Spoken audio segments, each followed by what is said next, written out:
গতকাল দাদাগিরির এপিসোডটা দেখলাম। তোমরা জানো দাদাগিরির এক একটা করে এপিসোড দেখে আমি ডেফিনেটলি রিভিউ আনি, তো আজকেও রিভিউ আনলাম। গতকালের এপিসোডটা দেখতে দেখতে আমাদের যেমন প্রজাপতি সিনেমাটার কথা মনে পড়লো, প্রজাপতি 2 এর কথা মনে পড়লো, ঠিক তেমনই আমরা কিন্তু আমাদের নস্টালজিয়াও কোথাও গিয়ে ফেরত পেলাম।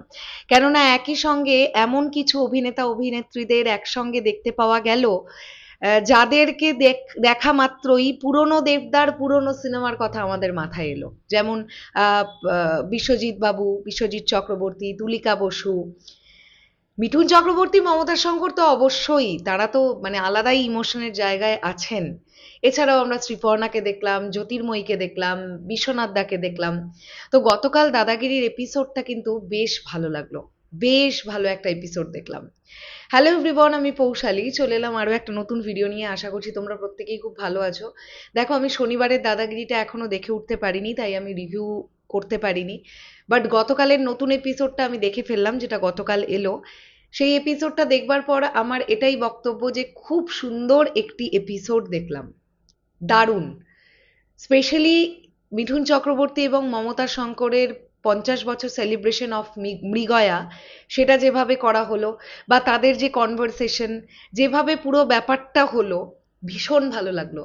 আবারও একবার আমরা গতকাল বিশ্বনাথ দাকে ইমোশনাল হয়ে যেতে দেখলাম মিঠুন চক্রবর্তীর কথা বলতে বলতে। আমরা জানি এর আগেও বিভিন্ন ইন্টারভিউতে বিশ্বনাথ দা এই কথাটা বলেছেন যে মিঠুন চক্রবর্তীকে তিনি প্রচণ্ড ভালোবাসেন এবং মিঠুন চক্রবর্তী বিশ্বনাথ দার আইডল।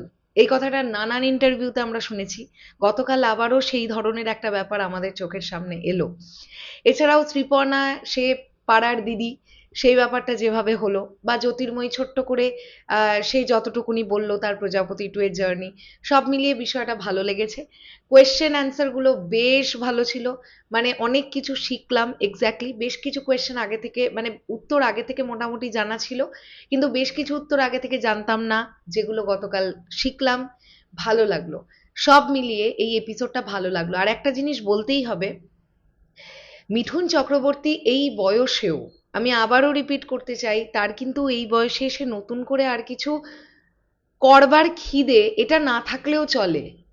নতুন করে এই মানুষটা তার লাইফে যা পেয়েছে, যা যা পেয়েছে, মানে কি পাননি এই মানুষটা তার লাইফে, তারপরেও জি বাংলার ইনভিটেশনে হোক বা দেবদাকে ভালোবেসে হোক, মানুষটা কিন্তু এখনো পর্যন্ত তাকে রিয়েলিটি শোতে দেখতে পাওয়া যায়। তিনি গতকাল গেস্ট হিসেবে ছিলেন, ডেফিনেটলি আমরা দেখলাম।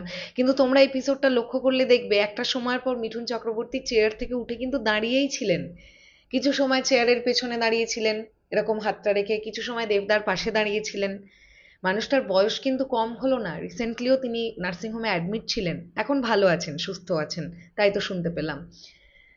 তো সব মিলিয়ে গতকালের এপিসোড আমার কাছে ভালো লেগেছে। তোমাদের কাছে কেমন লেগেছে সেটা ডেফিনেটলি কমেন্ট সেকশনে জানাও। আর শনিবারের এপিসোডটা আজকে দেখে নিই, তারপরে আগামীকাল বা আজকেই কোনো একটা সময় রিভিউ দিয়ে দেওয়ার চেষ্টা করছি।